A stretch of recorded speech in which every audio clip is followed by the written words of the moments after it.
Now, the greatest radio shows of all time. Suspense. The Shadow Node. Washington calling David Harding, counter-spy. Classic radio theater. The Great Gildersleeve. Fibber McGee and Molly. Dragnet. Gunsmoke. The Lone Ranger. Now, step back into our time machine with your host, Wyatt Cox. Good evening, friends of the Inner Sanctum. That creaking door will be back in a few moments as we have mystery and comedy this hour. A little later on, we'll head to Pine Ridge, Arkansas. But right now, we're going to start off with Inner-Sanctum-Mysteries. Larry Haines starring in this episode from February 26, 1946. I walk in the night and stand by for the door to open up once again. Lipton Tea and Lipton Soup present Inner Sanctum Mysteries.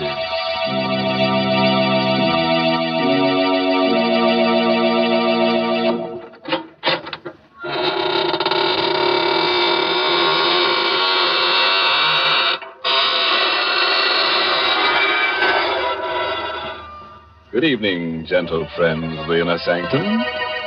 Welcome through the creaking door for another soothing half hour of sweetness and light. Oh, I've learned a new trick. Would one of you like to step up here and be sawed in half? What? No volunteer? Well, maybe you're right. The first part, the sawing in half, that's easy. But the second part, the putting together again, I'm still not very good at that. Mr. Host, how can you joke about such things? Are you trying to get our listeners in a mood for enjoying themselves? That's it, Mary. Well, jokes like that certainly won't put people in a good mood.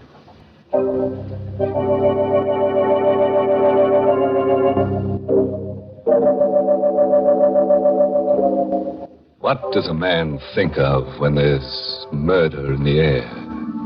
The close presence of death. Does it have matter and substance? Does it generate unseen light waves that touch a man's subconscious? Or unheard sound waves that speak to him when he sleeps? Well, let's listen to I Walk in the Night, written by Emil Tepperman, with Larry Haines in the role of Peter Lang to tell you this story himself.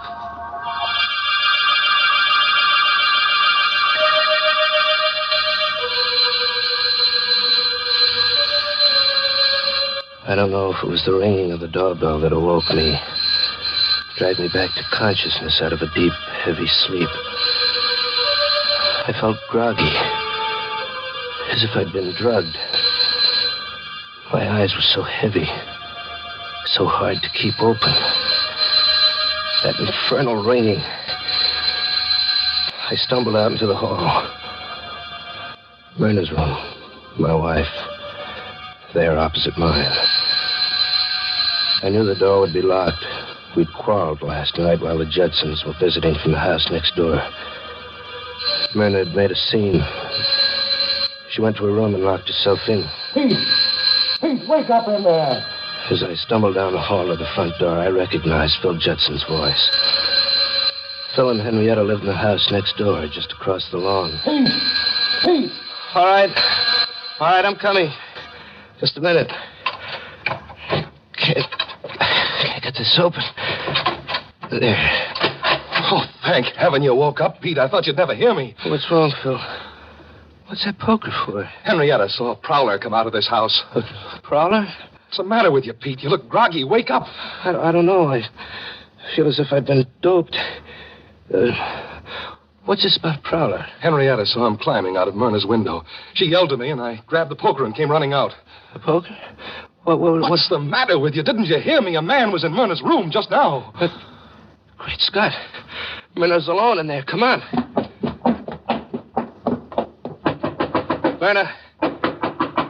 Myrna, you all right? Open the door. She doesn't answer. Phil, are you sure the prowler came out of this room? Yes, they ran around the house and got away.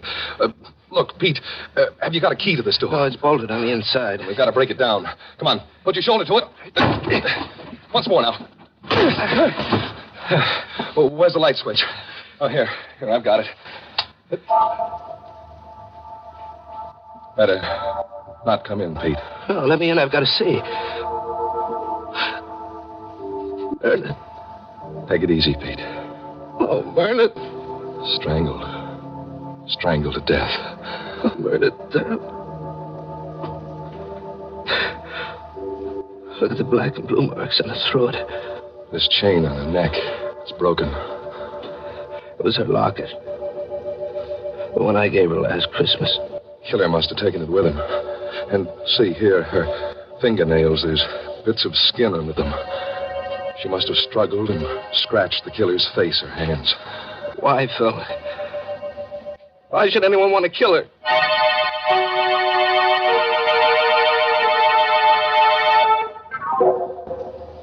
Then began the long torture of the investigation. Detectives swarming over the house. Men in derby hats examining the body of my wife. Measuring the room, searching for fingerprints. And finally, more men who came and carried her away forever.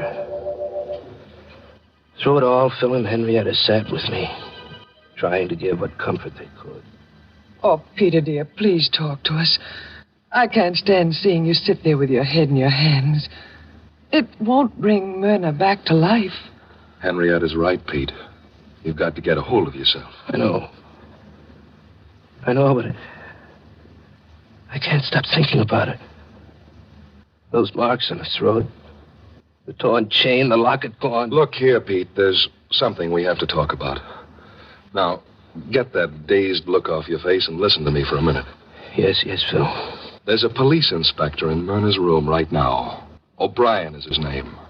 He'll be coming in soon to question you. Now, you'd better not tell him about the quarrel you had with Myrna last night. I don't get you. It would look bad for you. For me? Oh, what do you mean? Phil, you don't think that I... Suddenly I caught my breath. My right hand in my bathrobe pocket had touched something cold. Phil and Henrietta both stared at me. Peter, what's wrong? Phil, look what I found in my pocket. What is it? Look. A locket. It's Myrna's locket. The one that was torn from her throat. Phil, how could this get in my pocket? Here, give me that, quick. But, Phil... Give it to me. Yes, it's Myrna's locket, all right. You recognize it, Henrietta? Yes. What are you going to do with it, Phil? Get rid of it, quick. Out this open window. Well, if the police find it out there, they'll think the killer dropped it. But, Phil, it was in my pocket. What are you looking at, Phil? Your hand, Pete. What? Your left hand. I looked down at my left hand. There on my wrist were 3 long gashes where the skin had been scraped. As if by the fingernails of a woman fighting for her life. Phil, do you think I could have killed her? Nonsense. I don't believe it. You could never do a thing like that, Pete. Couldn't I? How can you be sure? How can I be sure?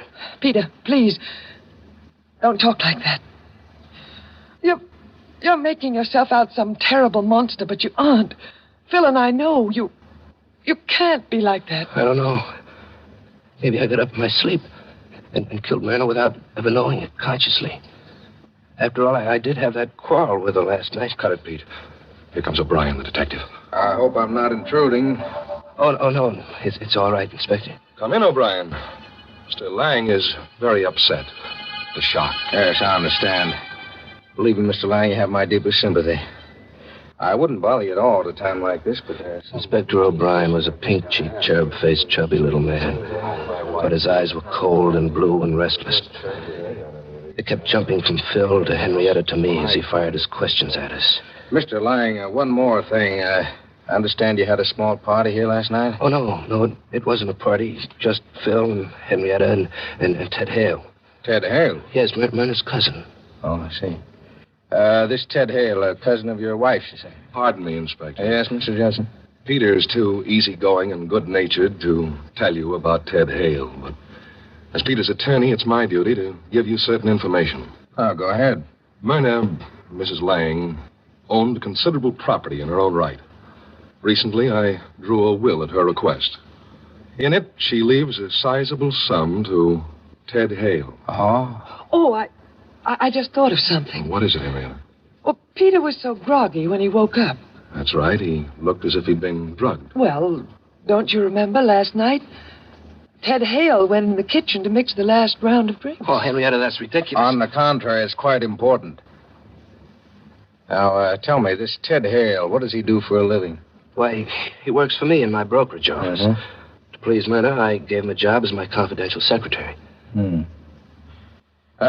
Suppose you tell me where Mr. Ted Hale lives. I think I'll have a talk with him.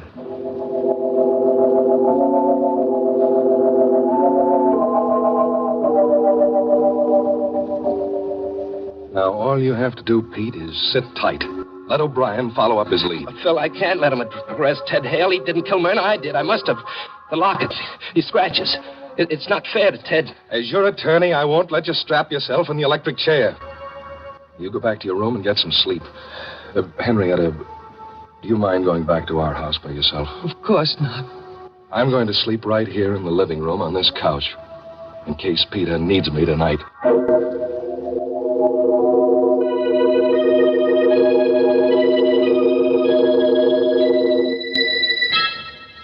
On my bed in the dark, I kept seeing 1,000 pictures. Myrna, her face mottled with strangulation. Phil, always so sure of himself. Henrietta, worried and frightened. And O'Brien, his face grim and his blue eyes cold, going off to question Ted Hale.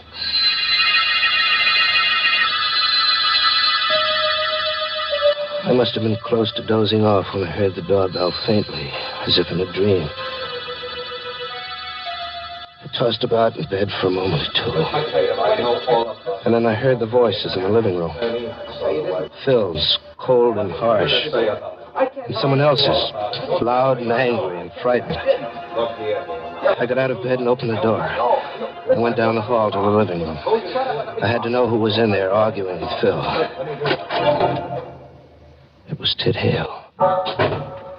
Ted, what are you doing here? Phil phoned me. He told me about Myrna. I called him up. Told him O'Brien would be coming for him. I suggested he come over here and talk it over with me. Pete, don't let them arrest me. You gotta help me. Me? Help you? You know I didn't kill Myrna. Well, I'm not sure. Pete. What? I was here last night, you know. When you had that fight with Myrna. What do you mean? If I'm arrested, it says I had a motive. But what about you, Pete? You were always quarreling with Myrna. Now, look here, Ted, if you're threatening me... I only want you to help me, Pete. Don't let them arrest me. Hide me. Hide me out till this blows over or till they get the real killer. I think Ted is right, Pete. We should help. But where? I'll handle it. You have a dark room fixed up in the cellar, haven't you? Yes. We'll stick a cot in there and let Ted hole up for a day or two. Nobody will think of looking for him in this house.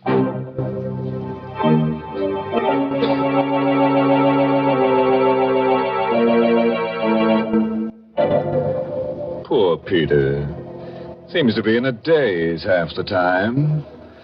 Yes, his trouble is that when he's awake, he's half asleep, and when he's asleep, he's half awake. It's no wonder he can't sleep well.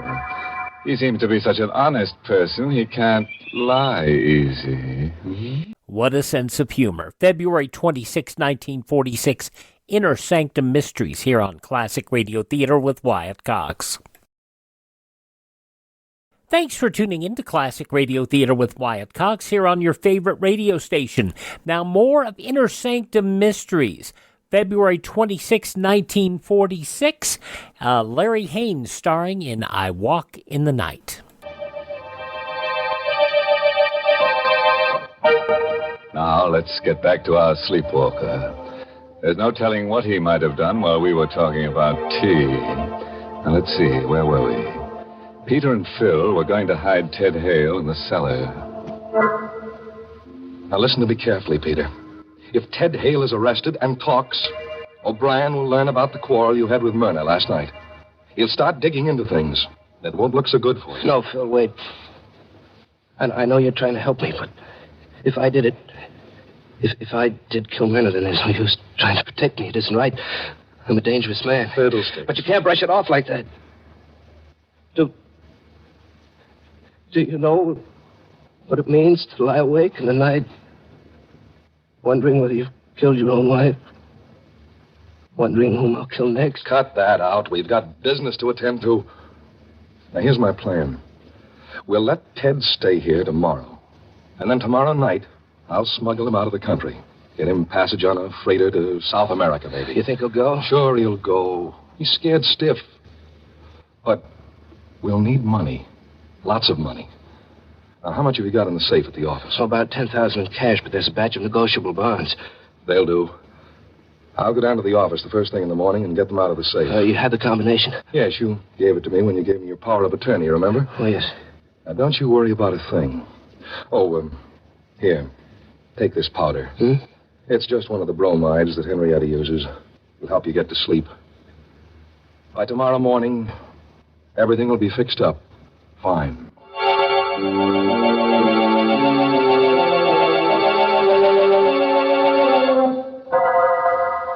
It was almost dawn when Phil left. And it must have been hours later, close to noontime, when I felt myself being roughly shaken out of a heavy, troubled sleep. Pete, wake up. What? Hey, wake up. Come on, snap out of it. What? Oh, Phil. Gosh, I feel groggy. What was in that powder you gave me? Never mind the powder. Get your eyes open. I've got something to tell you. Phil, what's wrong? What happened? Listen to me carefully, Pete. I went down to the office before business hours this morning and opened the safe to get the money out. Yes? The safe is empty. Empty? The securities are gone. Well, it can't be. Who else had the combination besides you and me? Only Ted Hale. Oh? Do you think that... I'll bet you $1 to a donut he's gone. Come on, let's check.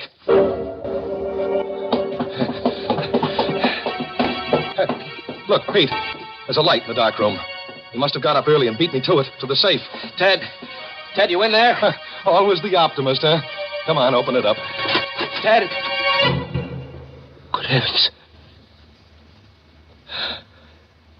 Ted Hale hadn't gone anywhere.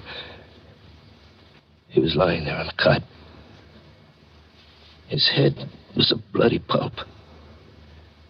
It had been bashed in while he slept with a long-handled cold shovel which lay there alongside the cot. Great Scott. He's been murdered. We stood there in a narrow, dark room, Phil and I, and we looked at each other. There was a strange gleam in Phil's eyes. I tried to read the meaning of that gleam, but he averted his eyes too quickly. He dropped his gaze to my hands. I saw what he was looking at. My hands were black and grimy with coal dust. And on the grimy, coal-blackened handle of the shovel, there was a fresh set of fingerprints. Phil, did I kill him? Did I kill him in my sleep? Same as Myrna? Phil, I can't stand it being a murderer. I'm going to give myself up. You'll do nothing of the kind. If you did it, Pete, you're not responsible. But you do think I did it? And Myrna, too? I don't know. I don't know what to say. Just think, Phil. Maybe tonight I might kill you. Or Henrietta. There's no telling what I might do. Rubbish. No, Phil.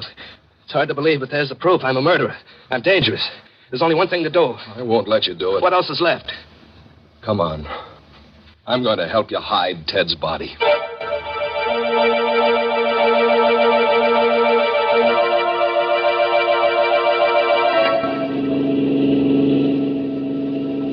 How much further, Phil? Oh, there it is. There's the bridge up ahead.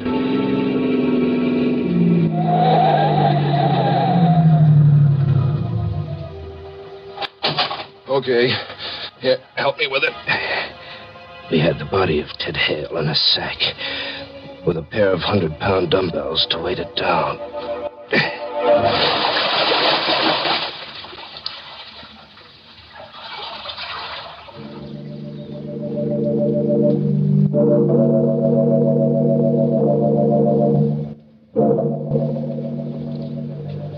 Myrna's funeral took place the next morning, and I had to endure the condolences of friends and business associates.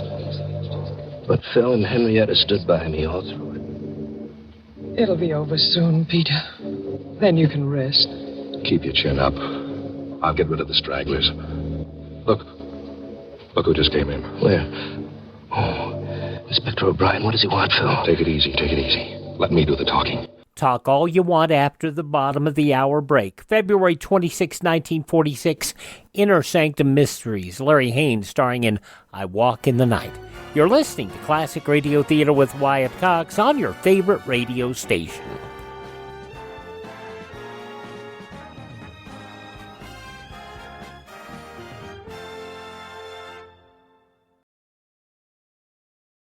Just when you thought it couldn't get any better, Mike Lindell and MyPillow launching the MyPillow 2.0.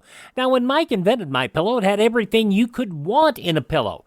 Now, nearly 20 years later, he's discovered a new technology that makes MyPillow even better. Of course, the patented adjustable fill of the original MyPillow, but now with brand new fabric with a temperature-regulating thread, it's the softest, smoothest, and coolest pillow you'll ever own. Say goodbye to tossing and turning and flipping your pillow over in the middle of the night. And more great news on the MyPillow 2.0 buy one, get one free offer with my promo code Wyatt.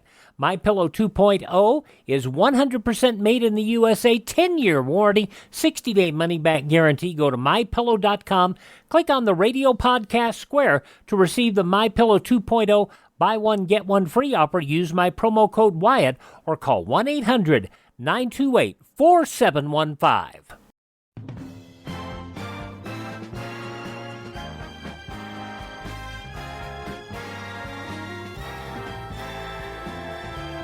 Now on Classic Radio Theater with Wyatt Cox, the conclusion of Inner-Sanctum-Mysteries. I Walk in the Night, starring Larry Haines, February 26, 1946. I came to pay my respects, Mr. Lang. Oh, well, thank you, Inspector. No trace of Ted Hale, is there, Inspector? I'm afraid not, Mr. Judson. We're combing the city for him, but I'm afraid he's got clean away. You see, it was marvelous to see how calmly Phil could talk to O'Brien about Ted Hale. Knowing all the time just where the body was. Under that bridge. I glanced at Henrietta. She was watching Phil, too. Yeah, know what I think, Mr. Judson? I think Ted Hale will never be caught. I have a very funny feeling that he's dead.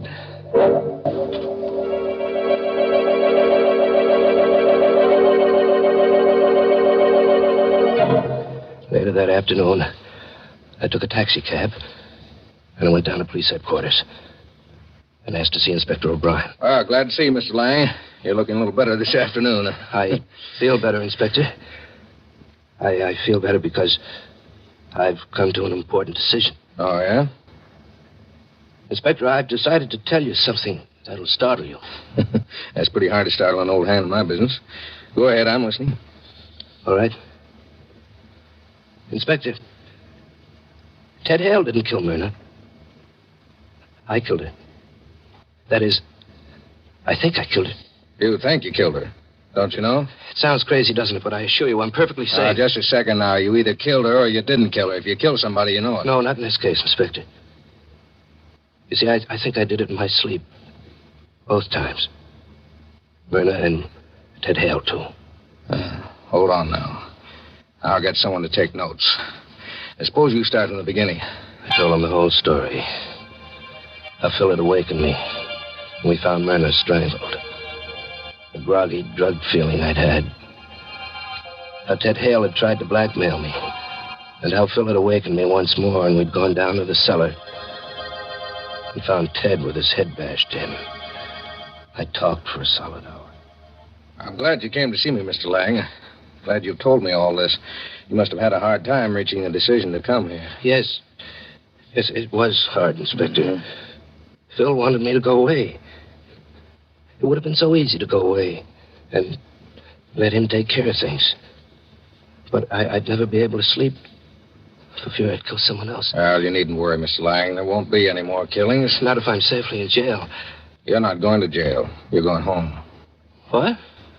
And those notes the stenographer has taken, Mr. Lang, I have almost enough material to convict the real murderer. I need just one more thing. Now, you go home and wait. Don't worry. You mean I didn't kill Myrna and Ted? Now, you just go along home and take it easy.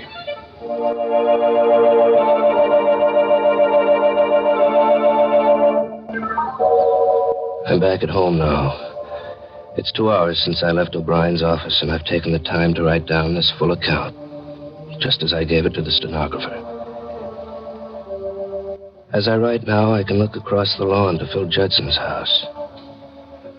5 minutes ago, I saw Inspector O'Brien and 2 detectives go in there. The front door is opening now. I can see them coming out. O'Brien first, then the 2 detectives, with Phil between them. They've got handcuffs on Phil. And here comes Henrietta. She's running across the lawn, coming here. Peter! Peter! Coming, Henrietta. Peter, they've taken Phil away. Yes, I saw it off from the window. Oh, darling. Everything went right. Exactly as we planned Oh, it. baby. Hold me tight, Peter. Tight. We can be together now. Forever and ever. I'd have killed a dozen Myrnas for you, baby. I know. And you were clever, Peter. So clever. And the hardest part was getting Phil to cooperate. But I knew he'd do anything for a friend. What a fool he is. He stepped right in and took over. You should have seen O'Brien when I told him the story. I could tell exactly what he was thinking. Here's a poor innocent sap whose best friend is framing him, giving him drugs and then making him think he commits murders in his sleep. Oh, Peter. As soon as he's convicted, I'll be free, and we can go away together. All right. Huh? But you'll have to cancel that trip. Both of you. O'Brien. You heard what we said? Sure did, every word. Remember at my office, Mr. Lang, when I told you I only needed one more thing to clinch the case against the murderer? Well, this was it. I faked the arrest of Mr. Judson, and then I sneaked back to see what you'd do about it. You did plenty.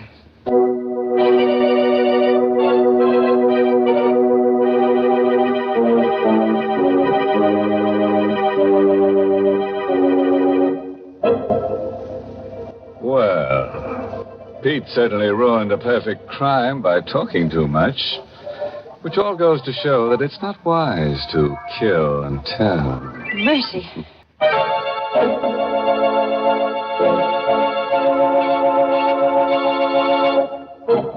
And now, friends, a parting word of advice. If you ever wake up and think that you've murdered someone in your sleep, don't go to the police. Now, just take another powder, brother, and go back to sleep. Oh, by the way, this month's Inner Sanctum mystery novel is The Innocent Mrs. Duff by Elizabeth Sanksey Holding. And next week, the makers of Lipton Tea and Lipton Soup will bring you another Inner Sanctum mystery directed by Hyman Brown and called Accident. Does the wind whistling in your ears frighten you, folks? Oh, now don't be scared. Because when you're pushed down an empty elevator shaft and you hit the bottom, nothing ever can frighten you again. It's just an accident. And you'll learn all the mystery of it if you're listening to Inner Sanctum next week. Until then, good night. Pleasant dreams.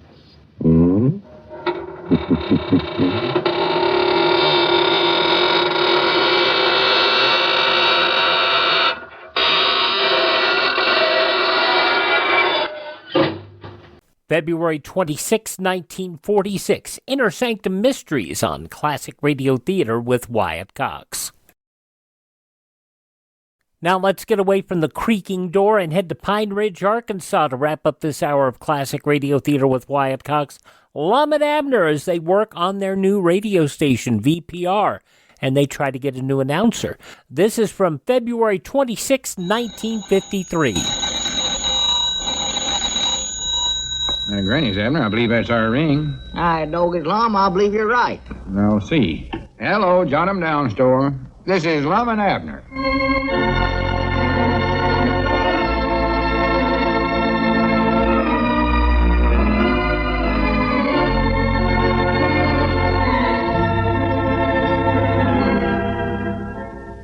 And now let's see what's going on down in Pine Ridge. Hi there. This is Dick Huddleston. Well, I guess you know that Lum has got himself pretty well entrenched as head man in their proposed radio station. So he's pushing things right along. And right now, he's trying out a prospective young announcer for their station. And wait till you hear who that prospect is. Well, now, pay attention, Cedric. If you want to be a radio announcer on our new station, you'll have to do better than that. Well, I'm trying my best, Mr. Lum. Granny's, I believe even Grandpap would do a better job. Oh, I don't believe Grandpap's in no condition right now, Lum. All wrapped up in them bandages. Wrapped up in bandages? Didn't you hear about the fire in the smokehouse?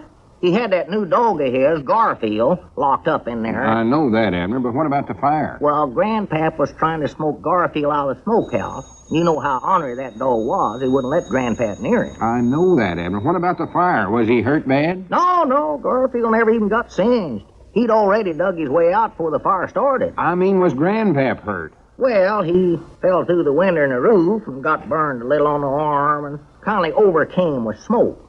But you know something? That dog, Garfield, rushed in there and saved Grandpap. Pulled him right out of there. Well, I'll be dead blamed. I never heard of a dog switching his nature around like that before. Why, he won't even let Grandpap out of his sight.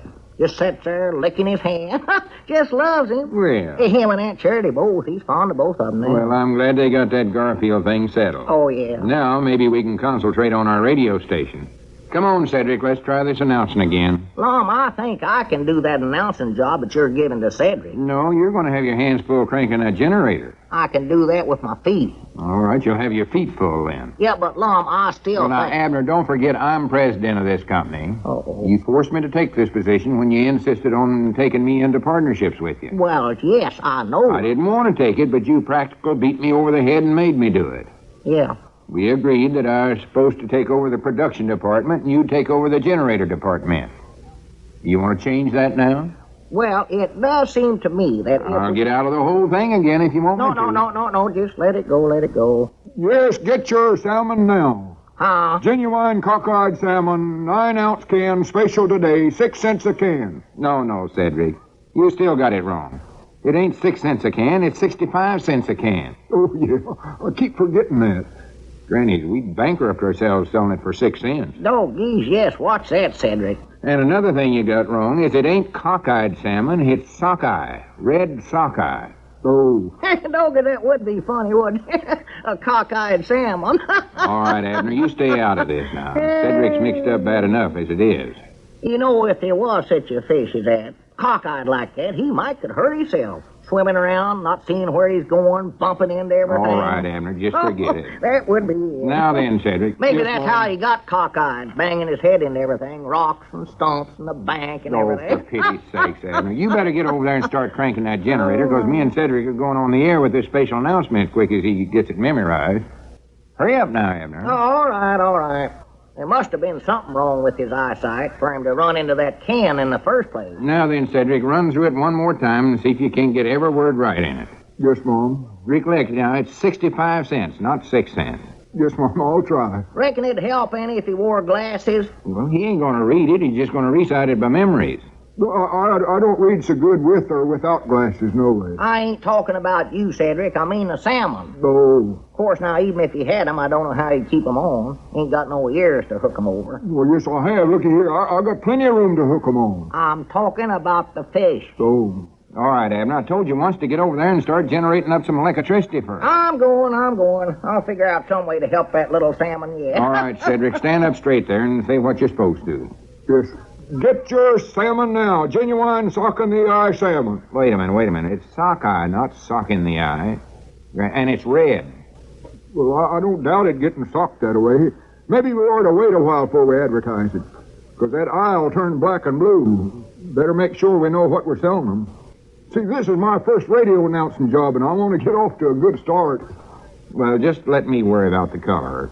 Tells that right on the label on the can. Hey, I got an idea. Maybe we could get him some of them glasses like Maud Toops wears. The can it just pinches on the nose. Got that black ribbon hanging down on them. Well, I don't want to look like Maud Toops, though. Not you, Cedric, the fish. Well, I bet that fish wouldn't want to look like Maud Toops, neither. He's got troubles enough being cockeyed without looking like her. All right, I've heard all about that cockeyed fish that I can stand. Now, just hush up, both of you. Abner, get back over there and work on that generator. I'm going. All right, Cedric. Try and get it right this time. Yes, Mom. Do it without glasses? Yes. Yes, get your salmon now. Wait a minute. You're pronouncing that wrong. It ain't salmon, it's salmon. You're leaving out the L. Well, that's the way I've always heard it. Salmon. Well, I used to think that's the way it was pronounced, too, till I seen the way they spell it. There's a L in it. Salmon. Wrote right there on the label. Now, try it again. Yes, Mom. Yes, get your salmon now. Genuine,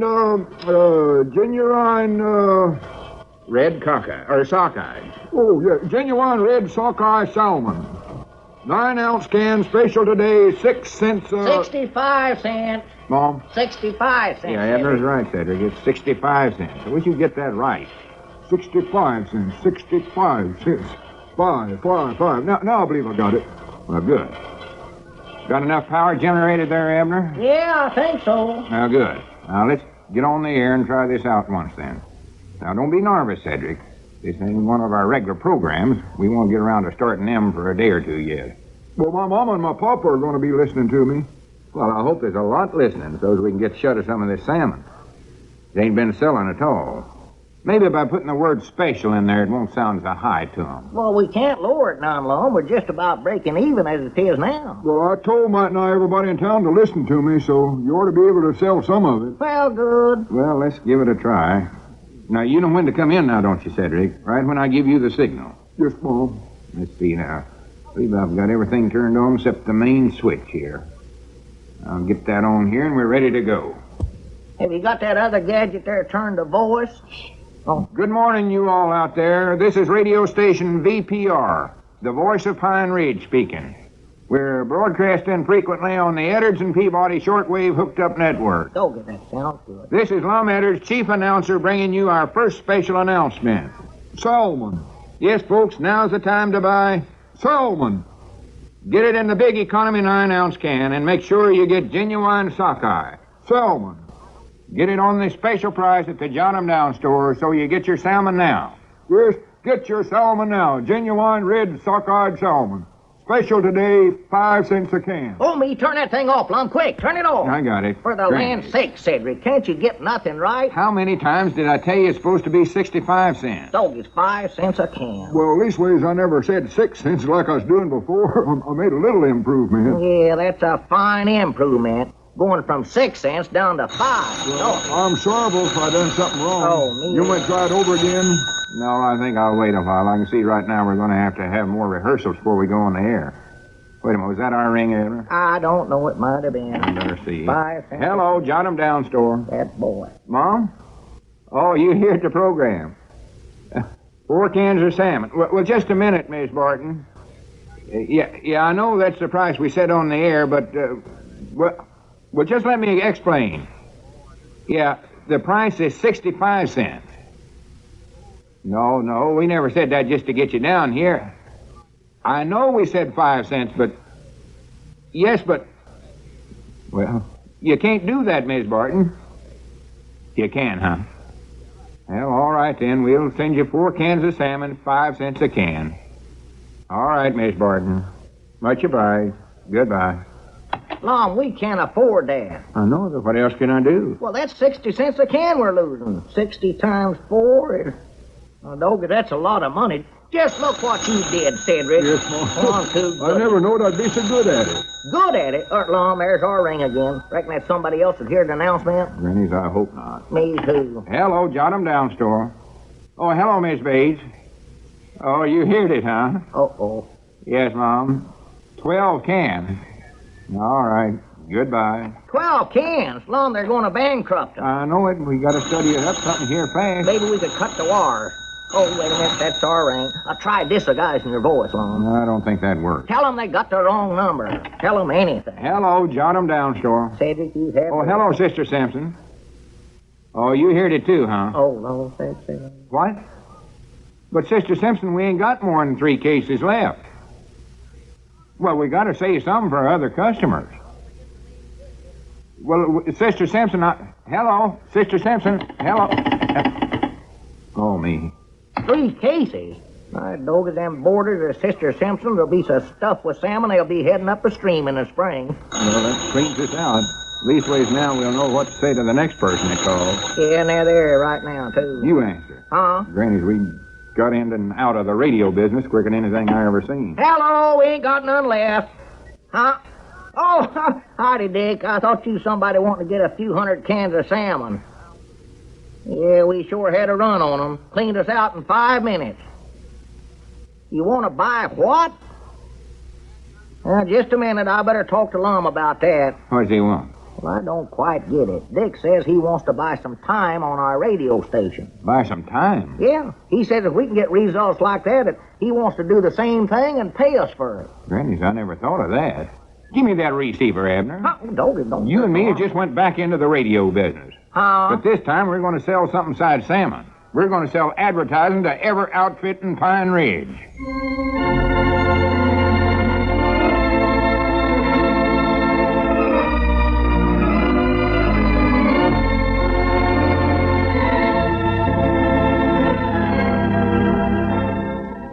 That's what the grocery stores today call a loss leader. Yeah, losing 60 cents a can, but they make it up in volume. Lum and Abner, February 26, 1953, here on Classic Radio Theater with Wyatt Cox. These Lum and Abner shows we've got come from Ted at RadioMemories.com. Check out his fully restored versions of these great old shows. And a lot of others, too. RadioMemories.com. Visit our webpage, classicradio.stream, where you can stream our shows on demand. Learn about building a classic radio collection of your own. You can contact me there, find our social media links, and you can also buy me a copy. That Buy Me a Coffee money actually helps us acquire additional classic radio collections, and it also helps us keep our distribution channels up and running. That's at classicradio.stream. Thank this station, support their advertisers, and tell all your friends the greatest radio shows of all time are right here at this spot on the dial. Classic Radio Theater with Wyatt Cox on your favorite radio station.